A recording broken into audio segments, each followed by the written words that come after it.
박희락 교수입니다. 최근 들어서 점점 제 스스로가 작게 느껴지는 것 같습니다. 아무런 공직도 맡지 않는 제가 저와 제 가족을 지켜야 하고 그러려면 우리나라가 안전해야 한다는 생각으로 국가안보를 걱정하고 이런저런 글을 쓰고 논문을 쓰는데 정작 정부의 주요 인사들은 태평이기 때문입니다. 저 정도는 돼야 대인이고 그래야 출세하는구나 하는 생각도 합니다. 정말 현 정부에서는 안보를 걱정하는 사람들이 소인배라고 생각하는 것 같습니다. 높은 직위에 있는 사람일수록 걱정하지 않으니까요. 누가 더 대인배인지 경쟁하고 있는 것 같기도 합니다.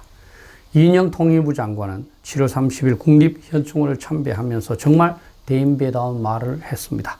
핵보다는 평화가 더 강력한 군사 억제력이고 포탄이 쏟아지는 전쟁 한복판에서도 평화를 외쳐야 한다고 말했습니다.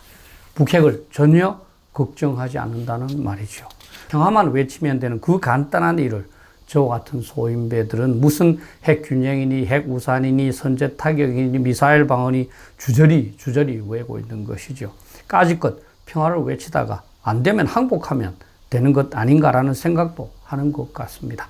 인생을 이 정도로 대범하게 살아야 한다는 것 아니겠습니까? 그래서 이제 그는 인사청문회에서도 자유민주주의로의 전향 여부를 끝내 분명하게 밝히지 않았습니다. 박지원 국정원장도 마찬가지입니다. 취임하자마자 국정원의 명칭을 대외안보정보원으로 바꾸면서 대공수사권, 즉 북한 간첩을 잡는 임무는 경찰로 인계한다고 말했습니다. 그까짓 간첩 몇 사람 잡아봐야 국가안보에 전혀 도움이 되지 않는다는 말이겠지요. 역시 대인배다운 말 같습니다. 그러한 작은 일은 경찰에게 시키고 국정원은 뭔지 모르겠지만 더욱 큰 일을 하겠다는 것이죠. 그런데 언론에서 붕어 낚시꾼에게 고래 잡게 한 것이라고 표현하였듯이 아무런 고급 정보도 없는 경찰이 어떻게 북한의 고급 간첩을 잡을 수 있을까요? 결국 앞으로 우리나라는 간첩을 잡지도 않을 것이고 잡을 필요도 없다는 말입니다. 베트남과 독일이 통일된 이후 그렇게 많은 간첩이 나왔다는데 이래도 되는 건지 우리 같은 소인배는 답답할 뿐입니다. 대인배 그룹에는 국방부 장관까지 가세하고 있습니다.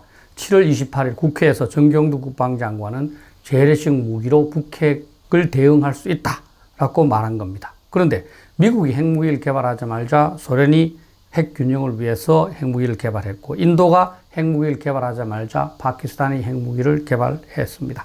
지금까지 세계의 정설은 핵무기에는 핵무기로 대응하지 않을 수 없다는 겁니다. 국방장관의 이 말은 결국 북핵 방어를 위한 특별한 대비책은 필요하지 않다는 것이고 그러한 조치를 강구하지 않겠다는 말입니다. 대인배니까요. 북핵 정도 갖고 왜 이렇게 호들갑을 떠는지 대인배들은 이해하기 어렵겠지요. 제가 군생활을 할 때 이런 말을 들은 적이 있습니다. 자기 진급되지 않는 것하고 자기 부인 바람난 것은 자신만 모르고 다른 사람들은 다 안다. 군에서는 다른 사람들은 누구가 진급되지 않을 것이라고 생각하는데 본인만 큰 기대를 갖는 경우가 많거든요. 근데 요즘 저는 우리나라의 안보를 생각하면서 이 말을 떠올립니다. 필자의 생각으로는 나라가 너무나 위태로운 것 같은데 현 정부와 정부의 주요 인사들은 아무런 걱정을 하지 않고 있기 때문입니다. 실제로 우리는 우리만 모르고 있다가 패망한 역사를 갖고 있습니다. 한 말이지요. 다른 나라 사람들은 조선이 패망할 것을 다 알고 있었는데 조선의 조정과 조선인들만 몰랐던 겁니다. 호위로 접근하는 미국과 프랑스의 배는 불태워 멀리하고 승냥이와 같은 청나라나 러시아를 끌어들이고 스스로의 군대도 보유하지 못할 정도로 국가안보를 위한 노력을 기울이지 않은 조선을 보면서 누군들 패망할 것으로 생각하지 않았겠습니까? 그래서 일본 주재 청국 외교관이었던 황준세는 1880년, 합방되기 30년 전이죠. 이미 조선의 태세를 연작처당이라고 표현하였던 겁니다. 나라는 패망하고 있는데 패망하는 줄 모르는 국가의 국민이니 자신의 집이 불타고 있는 줄도 모르고 마냥 지저귀고 있는 참새나 제비와 같다고 말했던 겁니다.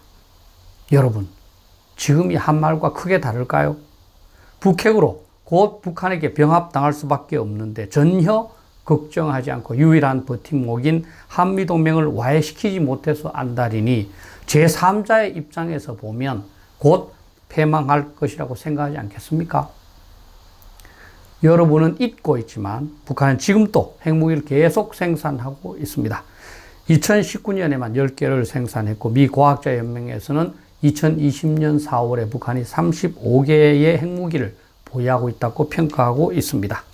그리고 북한은 다양한 미사일을 갖고 있어서 언제 어디서든 핵미사일로 한국을 공격할 수 있으며 이 경우 한국은 유효한 방어수단을 보유하고 있지 못합니다.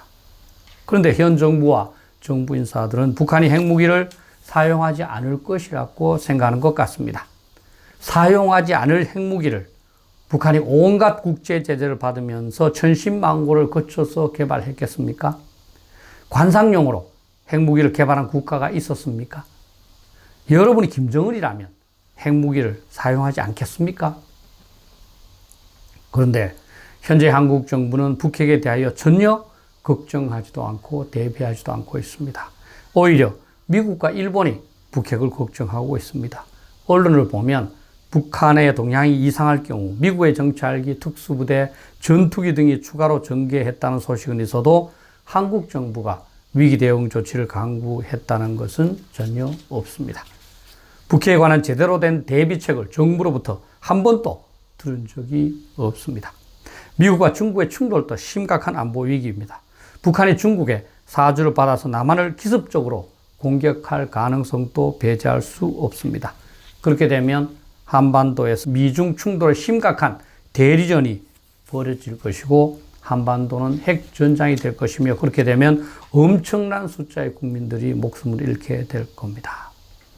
안보를 책임지고 있는 대통령과 주요 인사들은 밤잠을 제대로 자지 못하는 것이 정상인 상황입니다.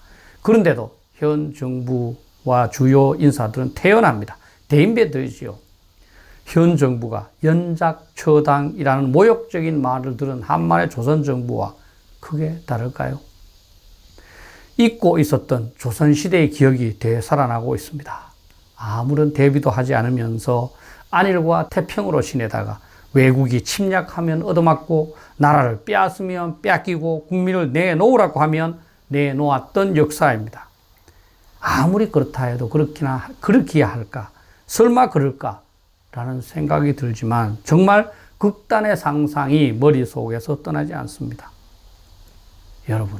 여러분들은 현 정부 인사들이 우리 대한민국이나 대한민국 국민이 아닌 다른 조직이나 사람을 위하여 일하고 있을 수도 있다는 의심이 들지 않으세요?